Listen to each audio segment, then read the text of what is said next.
Isabelle Cadonaco, maire du Thillot, hier soir, conseil municipal, quels en étaient les grands thèmes? Bonjour, oui effectivement le conseil municipal s'est déroulé. Les grands thèmes, c'était surtout l'achat du bâtiment Ozanam par la commune. C'est vrai que nous avons donc réalisé le PLU et il y a de moins en moins de terrains constructibles. Et donc nous avions déjà acheté les terrains derrière le bâtiment Ozanam. Et quand on nous a proposé de racheter le bâtiment, on a passé donc cette délibération au conseil et c'est passé à l'unanimité. Donc ça nous permet d'avoir du foncier et puis d'avoir un projet sur ce terrain qui est quand même idéalement bien placé au cœur de ville. Alors j'ai lu aussi qu'il y avait des changements, des nouveautés aux mines. Ah oui, alors aux mines, nous sommes sur des travaux de réouverture de la galerie sous Saint-Nicolas.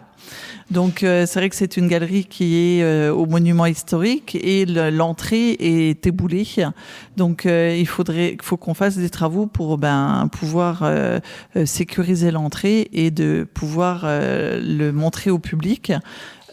Qui est, comme je le disais, donc monument historique et dans le parcours du sentier hydraulique, qui est également dans le thème de l'aménagement des mines, du site minier. Donc ce sentier hydraulique permettrait de retracer tout notre patrimoine concernant donc l'hydraulique des mines. Donc c'est-à-dire que pour pouvoir enlever l'eau qui était dans les galeries, il y avait un système de pompage avec une grande roue. Et cette roue, donc, fallait être alimentée par l'eau pour qu'elle puisse tourner.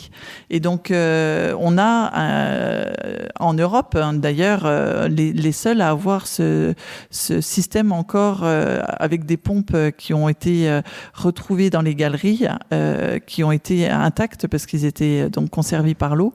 Et donc, voilà, on veut remettre tout ça en lumière et ça permettra de développer l'offre des mines.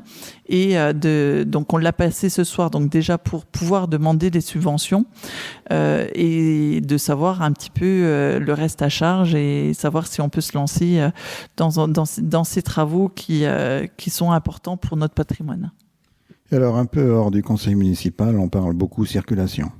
Oui, circulation. C'est vrai que la RN66 fait toujours parler, effectivement.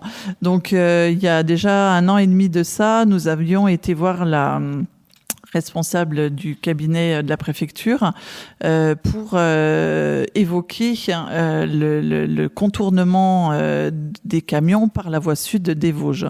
Nous voyons donc normalement la responsable de cabinet devait lancer une étude sur le schéma directeur, mais pour l'instant nous n'avons pas eu de retour. Et aujourd'hui, en grandeur réelle et en test, on le voit que ça fonctionne puisque les travaux de Bussan sont en place.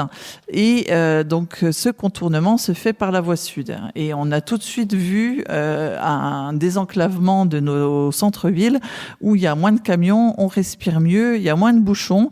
Moi, à 5 heures ce soir, je suis passée au centre-ville, j'ai attendu qu'un feu, quoi, alors que d'habitude, en venant de Bussan.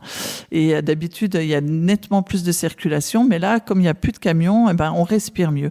Donc voilà, c'est vrai que c'est quelque chose que nous voudrions pérenniser. Je pense que il y a eu de l'argent qui a été mis donc dans cette voie sud pour contourner justement les villages. C'est plus adapté pour les camions que notre RN66 où on passe au centre-ville et c'est très dangereux. Donc voilà, donc on est dessus, on essaye de faire avancer le dossier et en espérant qu'on arrive à aboutir en tout cas. Prochain rendez-vous en septembre? Oui, donc là, on va laisser l'été passer. On souhaite à tout le monde de bonnes vacances et puis rendez-vous à la rentrée.